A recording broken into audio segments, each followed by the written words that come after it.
right, looking live now at Milwaukee, where the Republican National Convention enters its second day. Delegates packing into the Pfizer Forum to hear from the party's top lawmakers after a pretty eventful Monday. On top of J.D. Vance being nominated for vice president, we also saw former President Donald Trump for the first time since the assassination attempt in Pennsylvania. He had a different way about him, didn't he? Lots of headlines after day one of the RNC. Breaking it all down with me now is Larry Sabato, director of the Center of Politics at Virginia University and creator of the famous Crystal Ball presidential prediction. Good morning. Great to see you again. Good morning.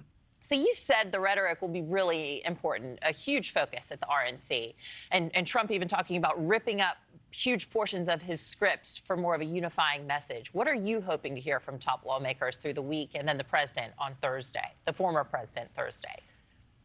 Well, the convention got off to a good start, partly because the rhetoric was dampened in some ways, and that's what they had promised after what happened in Butler, Pennsylvania. And I hope that continues. I think it's good for the country, and the Democrats have to match it, I think, when it comes time for their convention. But in a convention, it's always exciting to have a vice presidential candidate announced. And in this particular case, an unprecedented situation because the nominee came close to being assassinated on Saturday. So this is the kind of convention people will always remember, and it will probably help Donald Trump to a certain degree. You know, you get a convention bounce, but the bounces in recent times have been small, and they tend to fade rather quickly. Many say he's kind of a carbon copy of former President Trump in a lot of ways from a MAGA ideological standpoint. Do you think J.D. Vance plays toward the blue-collar workers in the Midwest states like Pennsylvania and Wisconsin? Is his selection a move to try to win over those voters? I think it's mainly generational. The fact that he's 39, which is very young. He'd be the third youngest vice president in American history.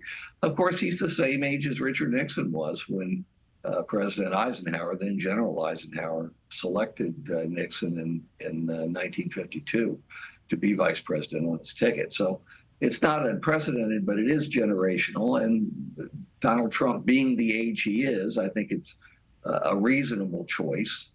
It's not a diverse ticket in any way other than age.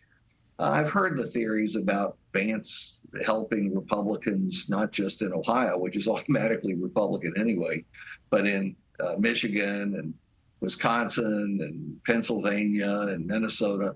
I don't know that I buy that. I've heard these regional arguments for years with other nominees, and it never seems to work out that way. Yeah, well, a lot of eyebrows being raised this morning after the Wall Street Journal is reporting a headline here that Elon Musk is committing $45 million a month to a Trump super PAC. Earlier this year, he said he wouldn't support either candidate. So what do you think shifted his stance to fully support a Trump presidency, apparently? Well, I think he's always been pro-Trump, and he's clearly conservative in his outlook, at least on economic issues.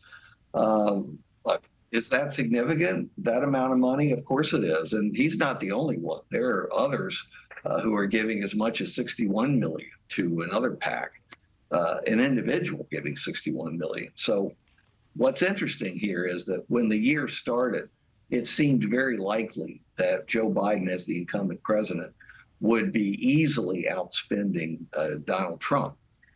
Now it's pretty clear that Donald Trump and the Republicans will be outspending Joe Biden very substantially, maybe by a mile. Now, will that affect the election? It always helps to have more money. It doesn't determine an election, but you'd rather have more money than not.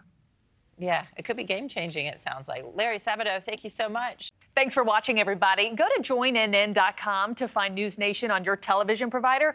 Also, don't forget to click that red subscribe button below to get more of NewsNation's fact-driven, unbiased coverage.